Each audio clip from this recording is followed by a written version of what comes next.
ভয়ঙ্কর প্রতারণা, ফেঁসে যাচ্ছেন অনেকেই। শিক্ষিত লোকেরাও এর থেকে বাদ যাচ্ছে না।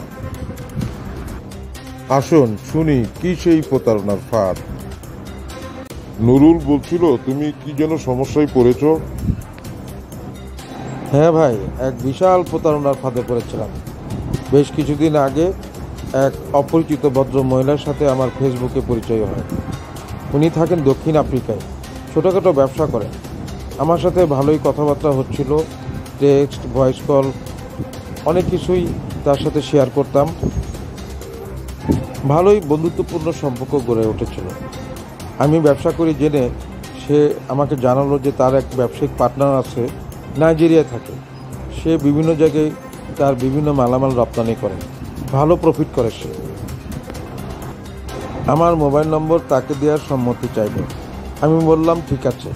কয়েকদিন পর ওই নাইজেরিয়ান লোক আমাকে হোয়াটসঅ্যাপে ফোন দিল। আমার সাথে ব্যবসা করার জন্য সে এক পায়ে রাজি। তারপর কি হলো? সেই নাইজেরিয়ান ভদ্রলোক একদিন জানালো সে আমার সাথে বাংলাদেশে ব্যবসা করতে চায়, এই দেশ থেকে গার্মেন্টস পণ্য কিনতে চায়। সে একদিন বাংলাদেশে আসবে, অনেকগুলো ডলার নিয়ে আসবে, তারপর আমার সাথে আলোচনা করে ব্যবসায়িক কাজ শুরু করবে। একদিন বলল সে বিমানে রওনা দিচ্ছে, বাংলাদেশে চলে আসবে। বিমানে ওঠার ছবিও হোয়াটসঅ্যাপে আমাকে পাঠালো। আমি নিশ্চিত হলাম সে বাংলাদেশে আসছে এবং অনেকগুলো ডলার নিয়েই আসছে। আমি এবার ব্যবসা করে আরও অনেক অনেক বড়লোক হয়ে যাব।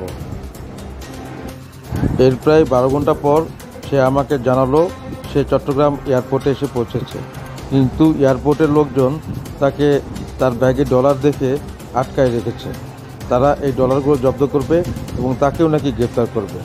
কিন্তু তাকে একজন নাকি ফিসফিস করে বলেছে তার সাথে যোগাযোগ করলে এবং কিছু টাকা পয়সা ম্যানেজ করতে পারলে তাকে তারা ছেড়ে দেবে, ডলারগুলোও দিয়ে দিবে। আমাকে বলল ওই লোক তোমাকে ফোন দিবে, তুমি তার সাথে যোগাযোগ করে কিছু একটা করো। এর কিছুক্ষণ পরই বাংলাদেশি মোবাইল নম্বর থেকে আমার ফোনে ফোন এলো এবং বলল 1 লক্ষ টাকা আমাদের কাছে বিকাশে পাঠান, আমরা সব ব্যবস্থা করে দেব। টাকা পাঠানোর পর তারা টাকা পেয়েছে কিনা জানার জন্য তাদের ফোনে ফোন দিলাম, কিন্তু মোবাইল সুইচ অফ। বেশ কয়েকবার ফোন দিলাম, ফোন দিতেই থাকলাম, কিন্তু ফোন বন্ধ। এবার নাইজেরিয়ান ওই ভদ্রলোককে আমি ফোন দিলাম, তার ফোনও বন্ধ। উপায় না পেয়ে ওই ভদ্র মহিলাকে ফোন দিলাম, তার ফোনও বন্ধ। এবার বুঝলাম আমি পুরোটাই ফেঁসে গেছি। আমি পুরা প্রতারণার চক্রে পড়ে গিয়েছি। একজন ঘনিষ্ঠ বন্ধুকে পুরো ঘটনা খুলে বললাম। সে সব শুনে বলল আমি প্রতারিত হয়েছি, এখন পুলিশে খবর দেওয়া ছাড়া আমার কোনো উপায় নেই। আমি পুলিশ স্টেশনে গেলাম, তাদেরকেও পুরো ঘটনাটা বললাম। তারা বলল আমার মতো অনেকেই এইভাবে প্রতারণার শিকার হচ্ছে। পুলিশ কর্মকর্তা আমার অভিযোগ লিখিত আকারে জমা দিতে বললেন। আমি আমার অভিযোগ লিখিত আকারে সেখানে দিয়ে আসলাম। তারা তদন্ত করছে, দেখা যাক কি হয় ভাই।